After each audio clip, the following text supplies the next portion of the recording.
The water here is calm at the Allen Jones Aquatic Center after a very fun week of racing here at the TYR Pro Swim Series in Knoxville, Tennessee. We had a lot of Olympians, a lot of future Olympians, really showing some good times here as we get set for a great 2019. Hi everybody, I am Jeff Cummings with two-time Olympian Caitlin Sandino, and Caitlin, it's just been a fun 3.5 days of swimming. I mean, not just seeing some of these established stars, but seeing some of the names that, you know, we need to start writing down on our list of possibles for making the Olympic team. Yes, definitely. Nothing's a given. No. Just because you've seen or heard a lot of these names doesn't mean that they are guaranteed a spot. Even if they made the last Olympic team, it's not for sure that they make the next. And this is a rising time for a lot of stars, a perfect amount of time to prime themselves to get ready for 2020. And to get in some crucial racing in. And speaking of getting some crucial racing in, we're going to bring in our first guest, the guy who probably was racing more than anybody, Michael Andrews. Good to see you again. I know. Yeah, you're a little tall. We're like have to get on our tiptoes with you. Welcome to the show. Yeah, thank you for Good waiting around and spending some time with us. My pleasure. So, Happy New Year, first of all. Thank you, likewise. And 2018 was a great year. I'm sure you're really looking forward to what 2019 can be, especially your first long course world championship team. Yeah, no, it's huge. So I'm stoked. Obviously, South Korea coming up.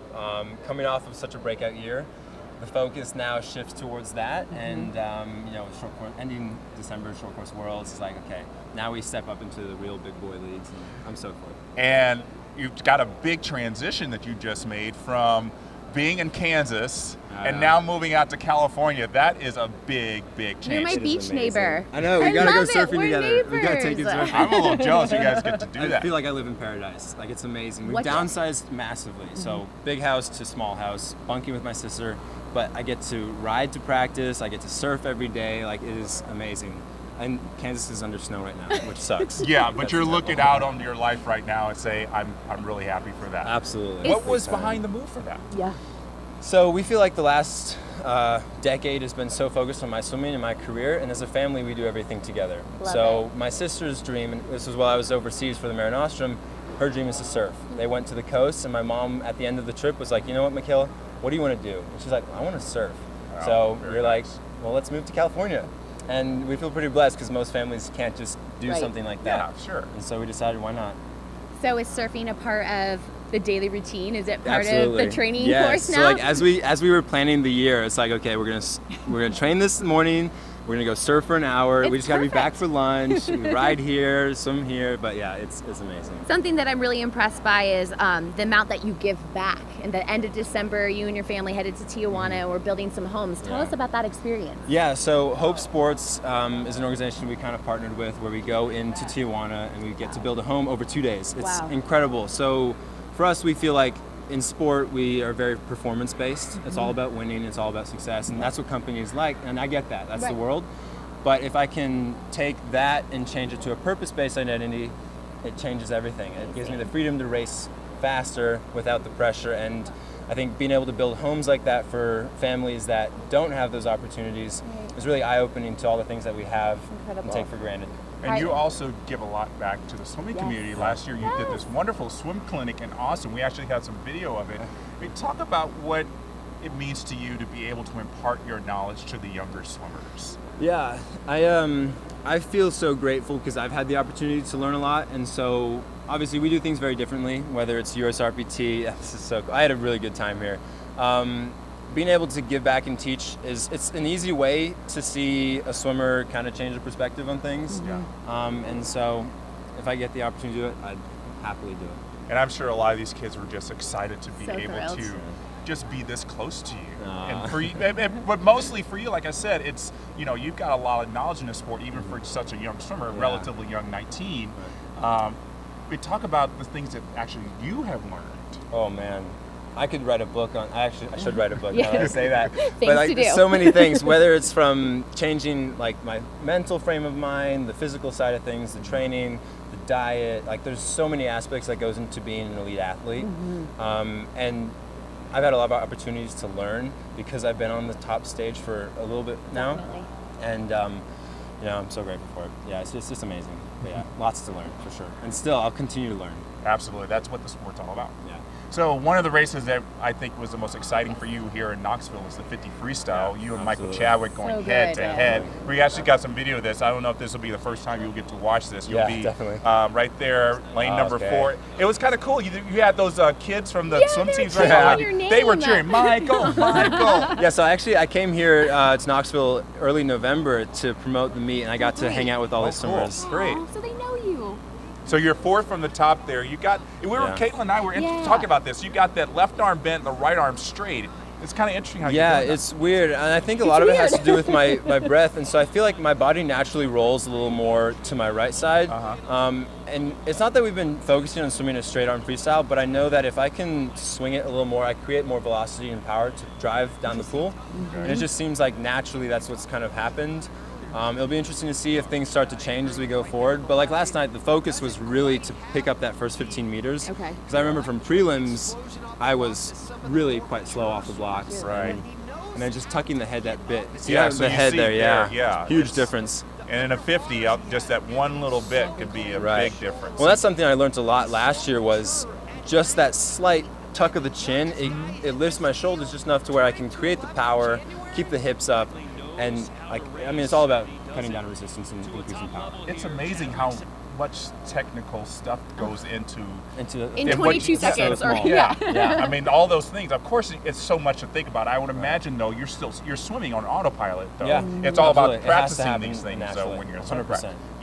That's what I love about USRPT. It's so specific to what we do, very repetitive, so that when I dive into the pool, it has to happen naturally. And you had such a busy schedule yesterday. You had 4 races. And 3 50s. But they are 50s, but look at the timeline. I don't think a lot of people realize. I mean, this meet is moving quickly. At 6:31, you're swimming the 50 free, you win. 6:46, I mean, you hardly get time to warm down, right? And you have the 100 backstroke for 4th, not too shabby. Really then I'm sure killed. And then at 7:18, the 50 fly 2nd. And then obviously mixed relay, fun, but still competitive. Everybody was going bananas for that relay. That was exciting. Well, I split like 27-1, so I was pretty happy with it. That's amazing. Yeah, so I expected to be a little faster in my 50 breast tonight because of that relay. But no, it was a busy night, and that's partially why I decided to scratch the 2 IM. I was like, I'm not ready for a 2 IM. These 50s are too much. You said you hadn't even really been training that much, right? You took some time off. No, so after Worlds we took like 2 weeks off, and I mean, even going into Worlds, like I hadn't really trained since Pan Packs because it was just racing the whole time. So it was just kind of maintenance, and so I was like ready to take a break, ready to reset. And we've been in the pool for a couple days now, so. There's something I want to share, because we're all about fun facts and getting to know the athletes more, and I got to spend some time with Michael last night. We have to brag about your mama. Your mom is a total stud. So she was a British gladiator. A British gladiator. It was Laser, right? Laser was her name. Look her up. Video. It's amazing. It's unbelievable. So you have the genes. Yes, and I have we love the genes. your mom. We love your family. They're such great people. It's so refreshing to be around. So we know the apple doesn't fall very far from the tree on that one. Yeah, it's really cool. And obviously, this is the first meet you've been to just by yourself. I'm usually seeing your dad, first your pro mom. Series, I think solo. How does that feel to kind of just be on your own? I mean, I've been on some trips, like even international trips on my own, like World Cups, and usually it's chaperoned, but it's nice. I mean, it's easy. Like I've done it so many times, and it's not a really big one. So we figured, save the money, come here, race, make some cash, get home, get back into the grind. But yeah, I mean, I don't plan on doing most meets alone. I prefer having my team here. I'm sure they're a big help. Well, you did very well here on your own, and I'm sure it's going to be great to see you throughout the year and the lead up. 6 more months until World Championships. It's going to be a big one. It's going to go fast, and I'm sure you're going to be pretty pumped for it. Thank you so much. Thank you for spending time with us. Love you guys. Yeah, you too. Good luck for the rest of your season. Thank you. All right, so that's Michael Andrew, and we got to talk about. I mean, he's a big hero in this one. Everybody loves him, and he's been just at the top for such a very short time. But he is such a hero. But we've got another hero that's out there that everybody loves, Rowdy Gaines, who just recently won an award, the Hero Award from the USA Swimming Foundation, and here he is talking about that. It's not about me. I'm really not that big a deal in the whole grand scheme of things. I'm a very small cog on a huge wheel. It's the way I kind of look at it. And there are a lot of people that are making a huge difference. And when I hear the word hero, that's a term that I don't like to use with me. There are so many heroes in the world, you know, our first responders, our military, and the people that are in the fight every day, like the people here at the USA Swimming Foundation, or like other foundations across the country and the world that are fighting for water safety. So for me, it's something that was, to use an overused word, it was certainly humbling. And it was something that I was certainly proud of, but it was more an acceptance of, hey, this is for all of us that are in this fight together. It literally tears me apart when I hear or I read about a child that drowns, because I know how unnecessary it is. When we lose children to drowning, it's horrific because that family has to live with those circumstances the rest of their lives. But that the water should bring joy to a person's life. Most communities and those underserved communities are where kids are drowning. It can happen everywhere, trust me. It is not biased against any race or religion or gender. But most of those underserved communities are drowning at an alarming rate. And so when we go out to those places where those families live, it means a lot to me because I know we're teaching them. I cannot imagine what this sport would be like if Rowdy Gaines wasn't in it. I mean, he has done so much, not just, you know, winning Olympic gold medals, but just continuing to grow this sport for the past 3 decades. The voice of swimming. The voice of swimming. The way I mean, he has done so much, and everybody knows who he is. He walks in a building, and everybody's like, "There's Rowdy." I mean, you can't get any better than And that. I love how he always motivates everybody to swim in between prelims and finals, and gets like the team together. The master team's looking pretty good out there. I'm part of that group, and sometimes I'm like, "Oh my gosh, what's Rowdy going to give us?" But yeah, it's really cool. I love that. So again, one of the things that we love about the TYR Pro Swim Series is the swim squads. Yes, definitely. Caitlin was a part of that last year, and we're going to take a look at the standings from the swim squad so far. Look at that. It's getting pretty close there. Camille Adams has a 10-point lead over Maya Dorado. Then in third is Connor Yeager, and then Beisel slips back into fourth, but it's still very early. And Camille had a good night. I mean, she had some big stars getting some wins for her. And of course, this is just the first of 5 stops, so there's a lot more to go. But I think she's got to be really happy. And I guess why don't we just ask her? Here she is. Hey guys. So great to have you. Thank you guys for having me. So we were talking earlier about swim squads and how intent you are. Yes. You are so focused to win this. Determined. And actually, I understand you, So like competitive. before you got your draft going, you called Caitlin to like get tips. I had to just like double check. I was like doing it right, and I was so obviously, flattered. Like, how do I do she's a this? veteran. She's done this. Like, you know, had to call on her for some advice. So yeah, I sent her a little Instagram DM and just made sure, like, what was your strategy last year? If you could change any things, what would you have done differently? And she gave me some great insight, obviously, because You're I'm off to a fantastic start. Yes.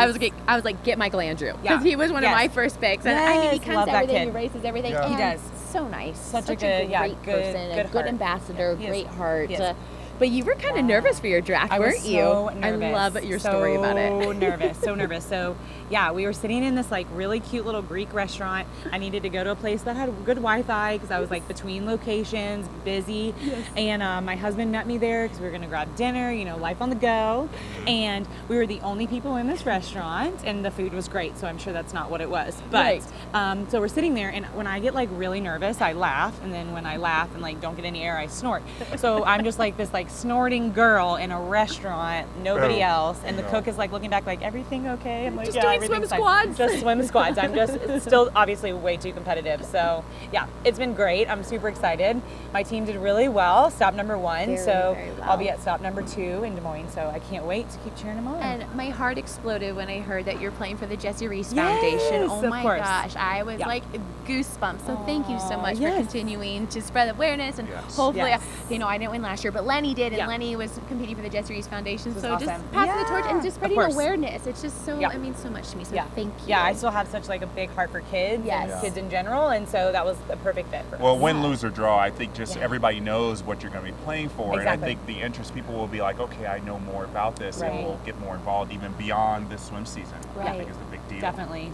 So you have been staying very active in the sport. Yes. At the ground level. At the base. At the very base. The bottom. Yeah, the this is- bubbles. Yeah, this is something we have in common. We both are swim we school are. owners. Talk about what is it? Splash Safe? Safe Splash. Safe Splash. And talk about incredible. that. You got a bunch of locations in Houston. Yeah, so my husband and I last May purchased 6 locations. That's so incredible. post-retirement, I taught for 2 years in the public school system. Wow. Absolutely loved it. It was great, but really just wanted to make a little bit more of a difference in an area that I know a lot about. Okay. So when my husband and I kind of started looking at different things, obviously swim schools are one of the first things that came up. Sure. And so we reached out to the Streamline Brands, which now has the partnership with USA Swimming, and it actually just worked out perfect that they had 6 locations in Houston available. So I run 6 swim schools now. Wow. So it's a full-time job, definitely. A little bit of sleepless nights here and there, but it's so much fun to really like watch the kids go from blowing bubbles and hearing the stories of them like not getting in the water day 1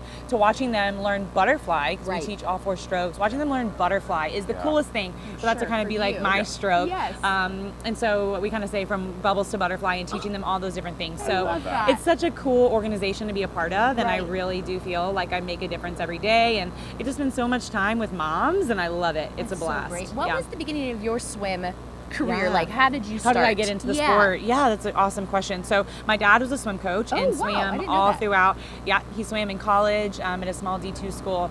And so he has always been coaching ever since he graduated from college. And I'm a twin, obviously, and my mom was like, get them out of the house. Like, I need a break.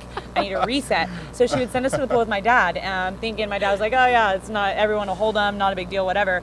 And little did he know, like, we needed swim lessons, like ASAP, if we were gonna be around a pool. So that's how we got started into it. And we never played another sport. I did the church choir, and you do not want to hear me sing. So swimming's kind of always been, no, you really don't.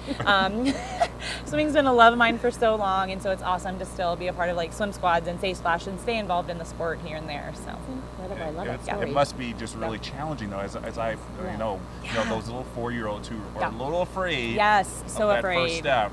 But then it feels very good when all they do is just get their face in the water. Yeah, eyeballs wet every time. Yeah, it's a blast, and that is a big part of why I wanted to get back into it, is just to see the progress and truly get into somebody else's like dreams and their goals and just watch their progression. And it's been a blast, especially with the little ones. Oh, I'm sure. The little ones make my day. I went and taught some lessons this past week. I just like to randomly pop in and teach lessons here and there. Oh, cool. Yeah, it's really fun. I just think it also keeps me grounded as an owner.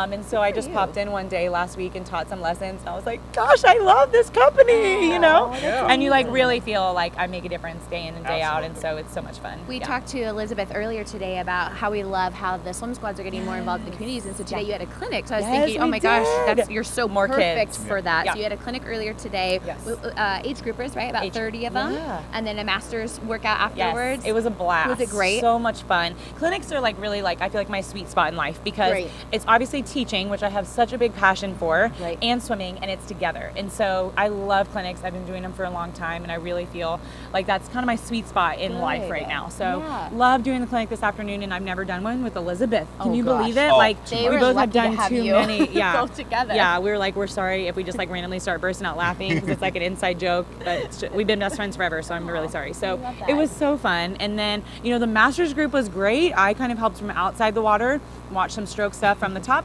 and Elizabeth swam underneath them and was like, hey, why you didn't work you on this. swim? I know, I should have Just gone. kidding. I would have gotten No, but it was a blast, and they were just like so appreciative, and it was just so inspiring to see like them setting goals and trying new things. There was a guy today that just started swimming like 3 months ago, and I was like, yes, you are awesome. So that's really cool to see them just out here like day in and day out, whether they're competing or not, just for general fitness. I think is so important for everybody in all walks of stages of life. So it was cool. It is amazing. So I want to just ask you quickly about the state of 200 butterfly now in the United States. Kaylee Flickener just really taking the torch and running with it. Last summer when she broke Mary T. Maher's open record, which I know probably your whole career was something there you for a were long reaching time. for. Yeah. I mean, what does it feel for you to know that, you know, it's continuing, that tradition's continuing? Yeah, it's been awesome. Haley is a girl that I've rooted for from the very beginning. I've known her for a long time, being in SEC together, and so I rooted for her for a long time. And then when she made the team in 2016 with me, I was just so stoked to have her with me. And then obviously, you know, when I retired, I knew that she was going to be someone that kept on swimming and somebody that the USA is definitely going to root for. And I'm just so happy that she keeps getting faster and dropping time. And I think she's so confident and she's learning so much more about herself. And she's definitely someone that I will always root for and always being Team Haley. So I could not be more happy for her. I'm just so stoked. And 200 fly is my baby race, and it always will be. So I always have to root for whoever's in it for Team USA. It's going to be great to watch them over the next 18 months. Yeah, Haley's going to kill it. And you over the next 5 months with swim squads. I can't wait to see the next one. You're just going to be. I know. You're going to be the loudest competitive. cheerer. So competitive. I'm 10 points ahead right now. I don't know if you know this, but I'm 10 points I'm ahead. 10 points, winning. 10 points ahead. Yep. And you're headed to the next stop. I am. I'm headed to Des Moines, so I'll be there. So I'm so excited. I love the clinic you're doing there. Tell Yes, us we're about going to do a little Special Olympics clinic. Cool. Obviously, Wonderful. still a heart with kids and definitely a heart with special needs kiddos. Yeah. So I'm so excited to be able to do that. And I think it will be something different and unique and definitely what the sport needs and what those kiddos need. And so, including it. And so I'm stoked. I cannot wait. Counting down the days. That's going to be fantastic. I'm going to be there. I can't wait Awesome. to see you. Well, conducting good. that. I'm going to be inspired to watch that. Good. You can hop on in, Jeff. I You might can help out. You just It can be the Jeff and Cam show. Yeah. You guys It are could onto be something. great. You don't have to ask me twice. Could be great. That will be really fun. Good. So thank you so much for joining us, Camille. Thank you guys. You guys We're are gonna just take the a quick sweetest. look. Yeah. Oh, thank you. Yeah. We're going to take a look at the rest of the schedule that we were Yes. just talking about. Yeah, so as we said, Des Moines in March, and then we're going to have Richmond, Virginia in April, going to Bloomington, Indiana for May, and then we're going to close it all out with the Clovis, California stop in June, and then a month later is going to be the U.S. Nationals, and of course a lot of our athletes are going to be getting ready for the World Championships. It's going to be such a fun year. Such a fun year. I cannot wait for it. Caitlin, just really quick, what was your top swim, the most thing that impressed you the most here in Knoxville? You know, I was really impressed with Melanie Margalis' 200 IM tonight. I was like, well, that was really fast. But as a swimmer, Reagan Smith keeps really impressing me. She's also on Team Adam's family. You're like, yes, I She really is. think it's a good answer. I did. I'm like really blown away by her. Yeah. What a stud. Yeah, she's killing it. She's doing I think so she well. might go a few more of the stops, so I'm pretty stoked to have her. That's going to be Just awesome. saying. Yeah, she's reliable. She's definitely going to be. She is. I think I was telling Caitlin, I think she might. You know, the 200 back is kind of her event, but I think she might make the Olympics in like 2 other events. 200 fly. Did you see her 200 fly tonight? Yeah, it was killer. Yeah, it was. It's just like really beautiful and effortless, and just like she's 16, she's not fazed by anything. She's not tired. You know, the last day of the meet. No, you if just only. keep on trucking. You remember those days. Yeah. What do you think? What was your highlight? I'm still just hung up on Annie Laser's 200 breaststroke. Yes. Also, such another sweet soul. Yeah, I mean, Love she her. is just Love doing her. so well. I mean, Yep. after a short course worlds and coming right in and doing more best times, it's just so amazing to see that because, you know, the 200 breaststroke in the United States, for the women, it's pretty tight. And now that she is confidently one of those people to watch, I'm really excited to see what it's going to be like in Omaha because it's going to be knockdown drag out. I know. And it is. I think, you know, like I said, having Lily King as a training partner for the past, I think, year now is really kind of showing the prospects of that, and I think she's really happy about that. That was a great first meet. I talked to her tonight, and she said she's the happiest she's ever been. Oh, so of course. I'm stoked for her. Yeah. Team Annie. So great to hear. You're the best. So that is have a what new we co-host. think of. Just stay That's here. what we think of the TYR Pro Swim Series in Knoxville. We're excited for what's going to happen in Des Moines. Anything can happen. Camille's going to be there. I'm going to be there. I'm going to have Carolyn Joyce as my co-host. Caitlin, I am so glad you were able to join me here for these past 3.5 days. Thanks for watching, everybody. Yes, Mom. thank you for watching. We're going to see you in Des Moines. So when I conquer a time, I feel that all my hard work has paid off. It comes down to the daily work that I have to put in. I'm mainly competing against myself and competing to try to hit my goal times. I think I finally let go of focusing on the time and just race myself, race the clock. To compare myself against myself is a metric that's much more manageable. You know, when you go best time or like a time that you've always wanted to go, it's the coolest feeling ever. I think that's why people swim. For me, race time is all about my inner monologue, what I'm saying to myself in order to prepare myself for the time to race the clock. When you get to the point where it's the end of the season and the moment is very important, it's good to kind of look back on the whole body of work and appreciate that. It's racing time. It's racing time. It's racing time. It's racing time. It's racing time. It's racing time.